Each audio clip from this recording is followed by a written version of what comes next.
इसमें कौन सा वायलेंस का प्रमोशन का बात है? जब लव से लव आ रहा है तो उसमें आपको तकलीफ क्यों रही? वो मुस्लिम के नेता हैं, मुसलमानों को भड़कावे ओवैसी। जो लोग आई लव मोहम्मद के नाम पर कई दिनों से बवाल करने में जुटे थे, उन लोगों ने आज जुमे की नमाज को मौका बना लिया। आस्था अपनी जगह, अराजकता अपनी जगह, दोनों में अंतर है बॉस। आप लव की बात कर रहे थे ना, आई लव मोहम्मद, तो ये हेट कहां से आ गया कि पत्थर चल रहे हैं? आई लव मोहम्मद के नाम पर आज देश के अलग अलग हिस्सों में फिर से प्रदर्शन हुए, लेकिन यूपी के बरेली में तो हद पार हो गई भाई। वहां एक मौलाना ने जुमे की नमाज के बाद लोगों को जमा होने के लिए कहा था, जिसके बाद भारी भीड़ जमा हो गई। भीड़ ने पुलिस पर पथराव कर दिया। देखिए कैसे उठा उठा के लड़के पत्थर फेंक रहे बॉस। इसी तरह से महाराष्ट्र के बीड़ में खुले मंच से यूपी के मुख्यमंत्री योगी आदित्यनाथ को जमीन में गाड़ देने की धमकी दी गई और उस दौरान वहां पर भड़काऊ नारेबाजी हो गई। आई लव मोहम्मद से उठी बात सीएम योगी को जमीन में दफन करने तक कैसे पहुंच गई? आपको आज हुए हंगामे की एक एक तस्वीर दिखाऊंगा। यह भी दिखाऊंगा कि कैसे तगड़ा एक्शन इन सब पर हुआ है, लेकिन पहले जो हुआ है उसकी एक झलक देखिए।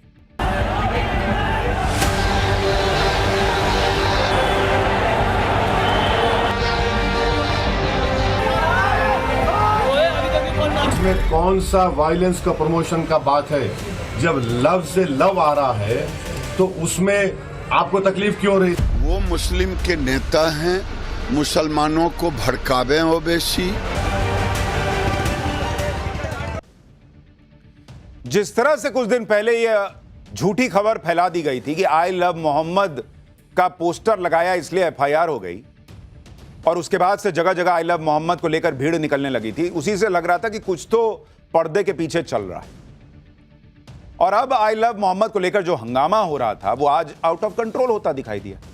दरअसल बरेली के मौलाना तौकीर रजा ने कानपुर वाली घटना के विरोध का ऐलान किया था। आज जुमे की नमाज भी थी।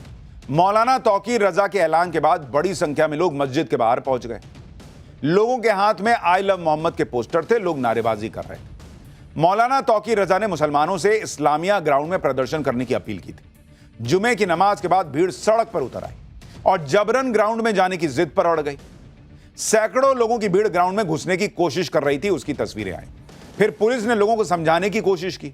पुलिस ने कहा कि किसी भी तरह के प्रदर्शन की इजाजत आप लोगों ने ली नहीं है, इतनी भीड़ लेके आप कैसे आ गए? लेकिन भीड़ मान ही नहीं रही थी। तभी अचानक भीड़ उग्र हो गई और पथराव शुरू हो गया। भीड़ में कुछ लोग पुलिस पर ही पत्थर चलाने लगे। आरोप तो यह भी है कि छतों से भी पथराव किया गया। आप ये तस्वीर देखिए, पुलिस के जवान पथराव से बचने की कोशिश कर रहे थे। लगातार पत्थरबाजी चलती रही। पुलिस को बचाव में आंसू गैस के गोले तक दागने पड़े। बरेली में जगह जगह इसी तरह से भीड़ जमा होती जा रही थी। इस्लामिया मैदान और बिहारीपुर में सुरक्षा के लिए पुलिस भी तैनात थी। लोगों ने जुमे की नमाज पढ़ी और मस्जिद से बाहर आए और उसके बाद भीड़ बढ़ने लगी। प्रदर्शन के लिए मैदान तक जाने लगी भीड़, तो पुलिस ने भीड़ को रोका कि भाई परमिशन नहीं, कहां जा रहे हैं आप लोग? पुलिस ने काफी समझाने की कोशिश की, लेकिन कोई समझने को तैयार ही नहीं था। लोग नारेबाजी करते चले जा रहे थे। भीड़ पुलिस का घेरा तोड़कर आगे बढ़ने लगी तो पुलिस को लाठी चार्ज करना पड़ गया। आप देखिए कितनी भीड़ जमा हो गई थी। सबके सब नारेबाजी कर रहे थे और पुलिस की सुनने को तैयार नहीं थे। बेकाबू भीड़ को कंट्रोल करने के लिए पुलिस को लाठीचार्ज का सहारा लेना पड़ा। अब इन तस्वीरों को भी दिखाकर माहौल बनाया जा रहा है सोशल मीडिया पर कि देखो आई लव मोहम्मद बोल रहे थे तो पुलिस मारने लग गई। जबकि कहानी क्या है मैं आपको बता रहा हूं कि भाई पुलिस कह रही थी परमिशन नहीं है प्रदर्शन का, इतनी भीड़ जा रही है, इसकी इजाजत नहीं है। समझाने का भी प्रयास हुआ और उसके बाद ये लाठीचार्ज हुआ तो उसको एक तरीके से माहौल बना दिया गया कि भाई मुसलमानों के खिलाफ ये हो रहा है। पुलिस के लाठीचार्ज के बाद लोग गलियों में चले गए, लेकिन कोई वहां से जाने को तैयार नहीं था। पुलिस ने गलियों में घुस घुस कर प्रदर्शनकारियों को खदेड़ा और इस दौरान कई लोग गिर भी पड़े। पुलिस के एक्शन के बाद जब लोग वहां से हटे तो चारों तरफ चप्पलों का ढेर दिखाई दे रहा था। पुलिस के लाठीचार्ज का एक और वीडियो आपको दिखाता हूं। पुलिस ने गली मोहल्लों में घुसकर प्रदर्शनकारियों को खदेड़ा, जो लोग नारेबाजी कर रहे थे और बचने के लिए गलियों में छिप गए थे। पुलिस ने वहां से भी डंडे मार मार के लोगों को भगाया। लाठीचार्ज वाली जगह से एक ग्राउंड रिपोर्ट आपको दिखाता हूं। देखिए यहाँ पर जो पथराव लाठीचार्ज हुआ था उसके बाद पुलिस फोर्स यहाँ पर लगातार जो है मार्च कर रही है। और यहाँ पर मैं आपको दिखाना चाहूँगा, अपने कैमरामैन से आग्रह करूँगा, ये मस्जिद के पास जो भीड़ है वो अभी तक यहाँ पर जो है बैनर पोस्टर लेके जुटी हुई है। और लगातार पुलिस की तरफ से अपील की जा रही है कि यहाँ पर भीड़ मत लगाइए और यहाँ से जो है सभी लोगों को यहाँ से हटाया जा रहा है। और देखिए ये तस्वीरों देखिए, इन सब लोगों को यहाँ से हटाया जा रहा है और पुलिस के द्वारा कहा जा रहा है कि ये सब लोग अपने अपने घरों को चले जाएं। लेकिन जो उपद्रवी हैं, जो यहाँ पर नमाज पढ़ने के लिए लोग आए थे, उनका उत्साह अभी भी कम नहीं दिखाई दे रहा है और लगातार अभी भी बैनर पोस्टर दिखाकर वो अपना प्रदर्शन जो है वो लगातार कर रहे हैं। आप बरेली में जो कुछ हुआ उससे सवाल खड़ा हो रहा है कि क्या यह सब पहले से प्लान था। और सबसे ज्यादा चर्चा तौकीर रजा की हो रही, क्योंकि आरोप लग रहा है कि मौलाना तौकीर रजा के भड़काने पर ही लोगों की भीड़ जमा हुई। अब पुलिस हंगामा करने वालों के खिलाफ एक्शन की तैयारी कर रही। बरेली में पत्थरबाजी के बाद फायरिंग होने की भी खबरें हैं। फायरिंग में कुछ पुलिस वालों को चोटें भी लगी हैं, कहा जा रहा है। बरेली के हंगामे में कुल 10 पुलिस वाले भी घायल हुए हैं। पुलिस ने कुछ लोगों को गिरफ्तार भी किया है। बरेली में 3 जगहों पर पत्थरबाजी की घटना हुई। वीडियोग्राफी के आधार पर आरोपियों को पकड़ा जा रहा है। घटना में शामिल लोगों पर कानूनी कार्रवाई की जाएगी। मौलाना तौकीर रजा पर भी FIR हो सकती है, यह भी कहा जा रहा है। यानी पुलिस इस मामले को हल्के में लेने के मूड में नहीं है। पूरे हंगामे के वीडियो बने हैं और उसके आधार पर एक एक को चुन चुन के, भाई लोकल में तो सबको पता है कि ये कौन है कौन है। अब पुलिस सबको वीडियो में देख के आइडेंटिफाई कर रही है, एक्शन हो रहा है। सुनिए पुलिस क्या बता रही है। बरेली के मौलाना तौकीर रजा ने आज ऐलान किया था कि वो आज यहां पर नमाज पढ़ेंगे और उसके बाद ज्ञापन देंगे। डीआईजी सर हमारे साथ हैं। अजय सर यहां पर आकर लगातार पेट्रोलिंग कर रहे हैं, लोगों को समझाया भी था, बात भी की थी, लेकिन थोड़ा बल प्रयोग भी देखने को मिला। सर क्या कुछ मामला था? नमाज पढ़ के लोग निकले, नारेबाजी भी देखने को मिली यहाँ पर। यहाँ पे कुछ लोग नारेबाजी कर रहे थे, सारी चीजें सकुशल सुबह से चल रही हैं, तो उनको यहाँ से हटा दिया गया है और ऐसे लोगों को वीडियोग्राफी करके चिन्हित भी किया गया। कार्रवाई भी होगी इन लोगों पे जो नारेबाजी। डेफिनेटली जो भी लोग उपद्रवी तत्व हैं सबके खिलाफ विधिक कार्रवाई सुनिश्चित की जाएगी। तौकीर रजा के ऊपर भी आप लोग कार्रवाई करेंगे, क्योंकि ऐलान उन्होंने नहीं किया था इसके। हाँ, वो सारी चीजें हम लोग देख रहे हैं, सारे बिंदुओं को हम लोग देख रहे हैं। बरेली में जिस तरह से पत्थरबाजी की गई, आई लव मोहम्मद के नाम पर लोगों को भड़काने की कोशिशें हुई, उसके बाद कई शहरों में पुलिस ने सुरक्षा बढ़ा दी। यूपी के कई शहरों में पुलिस ने फ्लैग मार्च किया और लोगों से शांति बनाए रखने की अपील की। मुरादाबाद, बरेली, गाजियाबाद से लेकर प्रयागराज तक पुलिस ने फ्लैग मार्च किया है। आई लव मोहम्मद के मुद्दे पर जमकर पॉलिटिक्स भी हो रही है। AIMIM के ओवैसी से शुरू हुए इस मुद्दे से AIMIM के ओवैसी जो हैं वो तो शुरू से ही इस मुद्दे पर भड़काने की कोशिश कर रहे हैं। आज ओवैसी ने कह दिया कि अगर आई लव मोहम्मद से इतनी दिक्कत है तो सरकार नियम बना दे कि कोई लव की बात नहीं करेगा। उन्होंने पत्थरबाजी हो रही है इस पे कुछ नहीं कहा, प्रदर्शन की इजाजत नहीं ली गई है इस पे कुछ नहीं बोलना है। माहौल बना दिया कि देखिए आई लव मोहम्मद बोल रहे थे इसलिए मारे लगी पुलिस।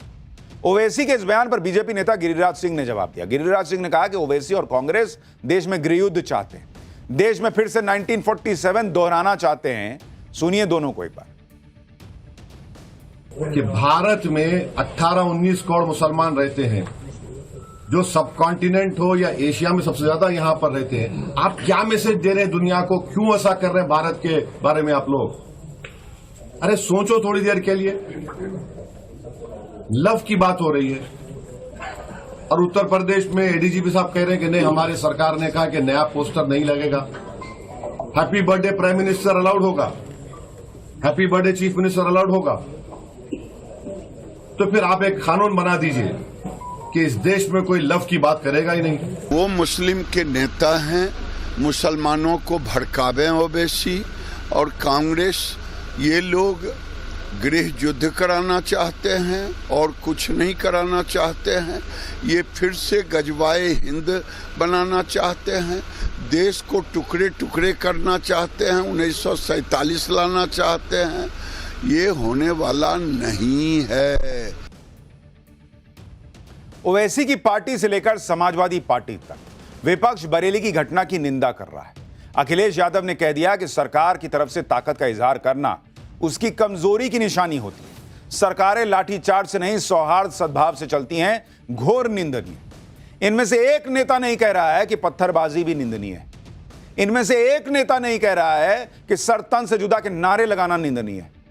इनमें से एक नेता नहीं कह रहा है कि बिना परमिशन लिए सड़क पर इतनी भीड़ का निकल जाना प्रदर्शन के लिए निंदनीय है। क्यों भाई? कानून सबके लिए बराबर नहीं है। कोई नहीं कह रहा कि आप आई लव मोहम्मद मत बोलिए, लेकिन आई लव मोहम्मद को बोलने के साथ साथ जुमे की नमाज के बाद भीड़ आए और उसका शक्ति प्रदर्शन की तरह इजहार करने का प्रयास करे, ये आरोप लगे, क्या वो ठीक है? क्या अखिलेश यादव को पुलिस पर पथराव करते लोग नहीं दिख रहे हैं? सिर्फ यह दिख रहा है कि पुलिस ने लाठीचार्ज कर दिया। अगर सब कुछ शांतिपूर्ण रहता तो यह नौबत ही क्यों आती? समाजवादी पार्टी तो कह रही है कि बरेली में जो कुछ हुआ वो सरकार के आदेश पर हुआ है। सुनिए एक बार। जुमा के नमाज के बाद पुलिस ने बहुत बर्बर लाठीचार्ज किया और ये लाठीचार्ज प्रदेश सरकार के आदेश पर किया गया था, जिसमें सैकड़ों लोग गंभीर रूप से घायल हुए हैं। भाजपा की सरकार दमन, जुल्म और तानाशाही से जनता की आवाज़ दबाना चाहती है। अगर लोग आई लव मोहम्मद कह रहे हैं तो भारतीय जनता पार्टी के लोगों को इसमें किस बात की आपत्ति है? एक तरफ यूपी में आई लव मोहम्मद को लेकर जमकर हंगामा हुआ, वहीं महाराष्ट्र में तो अलग लेवल का गजब हो गया। महाराष्ट्र के बीड़ में आई लव मोहम्मद के मुद्दे पर प्रदर्शन आयोजित हुआ, सैकड़ों लोगों की भीड़ आ गई और इस भीड़ में एक मौलाना ने यूपी के सीएम योगी आदित्यनाथ को धमकी दे डाली। खुले मंच से मौलाना सीएम योगी को दफन करने की धमकी दे रहा था और वहां लोग नारेबाजी कर रहे थे। मौलाना का कहना था कि योगी सरकार ने कानपुर में पोस्टर लगाने पर केस किया, इसलिए सीएम योगी ने गुस्ताखी की है। मौलाना ने सीएम योगी को चुनौती देते हुए कह दिया कि अगर हिम्मत है तो वो बीड़ के माजल गांव की मस्जिद में आकर दिखाएं, उनको जमीन में दफन कर दिया जाएगा। आप सोचिए बॉस, सिटिंग सीएम है योगी आदित्यनाथ, उनको ये मौलाना कह रहे हैं मंच पे खड़े होकर, योगी अगर वहां आ गए तो जमीन में दफन कर दिया जाएगा। अब आप बताइए बॉस, कितने नेताओं ने इसकी निंदा कर दी कि आप एक सिटिंग सीएम को दफनाने की बात कर रहे हैं, जिंदा दफना देने की बात कर रहे हैं और वहां भीड़ जो है वो खुशी से नारे लगा रही है। ये मोहब्बत बांट रहे हैं आप, ये लव चल रहा है कि जिंदा गाड़ देंगे। आई लव मोहम्मद के मुद्दे पर जो भी हो रहा है वो हैरान करने वाला है। ऐसा लग रहा है जैसे कुछ लोग जानबूझकर इस घटना को तूल दे रहे हैं। कानपुर की जिस घटना को लेकर यह सारा हंगामा हो रहा है, वहां तो आई लव के पोस्टर लगाने पर एक्शन हुआ भी नहीं था, लेकिन कुछ लोग इस मामले को बिना वजह बड़ा बना रहे हैं। बीड़ के मौलाना पर सीएम योगी को धमकी देने के मामले में एक्शन भी हो गया है। सीएम योगी को धमकी देने के मामले में दर्ज एफआईआर में 2 आरोपी बनाए गए हैं। पहला मौलाना अशफाक निसार शेख, जिसने योगी आदित्यनाथ को धमकी दी। दूसरा रफीक तंबोली है, जो प्रोटेस्ट मार्च का ऑर्गेनाइजर है। दोनों पर लोगों को भड़काने और माहौल खराब करने की धाराओं के तहत केस दर्ज हुआ है। यानी पहले खुद इस तरह के भड़काऊ बयान दो, धमकियां दो और जब पुलिस एक्शन ले ले तो विक्टिम कार्ड खेलो कि देखो क्या हो रहा है। कह रहे हैं कानूनी कार्रवाई हो गया, हमसे पूछा कहां जाता है? तो पहले आप दफनाने की बात कीजिए, फिर पुलिस आए कि क्या सर आप पर एफआईआर कर दें, ये करें। कुछ लोग कह रहे हैं कि भाई अपनी अपनी भावना होती है तो बोल दिए। वाह, गजब की भावना है, जिंदा गाड़ देंगे, ये भावना है? यही भावना से तो प्रॉब्लम है। कानपुर से शुरू हुआ विवाद कई राज्यों तक फैल गया है भाई। महाराष्ट्र में सीएम योगी आदित्यनाथ को धमकी दी गई, वहीं दूसरी तरफ भोपाल में आई लव मोहम्मद के पोस्टर और स्टिकर बांटे जा रहे हैं। भोपाल में मुस्लिम युवा सड़क पर खड़े होकर गाड़ियों पर आई लव मोहम्मद वाले स्टिकर लगा रहे हैं। कुछ लोग इसका समर्थन कर रहे हैं। वहीं बुजुर्गों का कहना है कि इस तरह के कैंपेन की कोई जरूरत ही नहीं है, इससे मुसलमानों का क्या फायदा हो रहा? कोई फायदा नहीं हो रहा। भोपाल की ताजुल मस्जिद के बाहर से भी एक रिपोर्ट देखिए।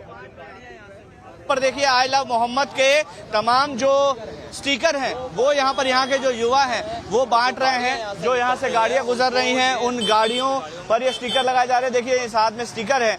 आई लव मोहम्मद सही है इस मुहिम? नहीं, ये सही है लेकिन उसका इस्तेमाल सही नहीं हो रहा। ये हमारे नबी की शान में लगा रहे हैं, जो भी हमारे गुस्ताखी करते हैं उनके उससे हम लगा रहे हैं। ये हमारे नबी की शान है कि कुछ नहीं, बेकार है, सब अंग्रेजी हिसाब है।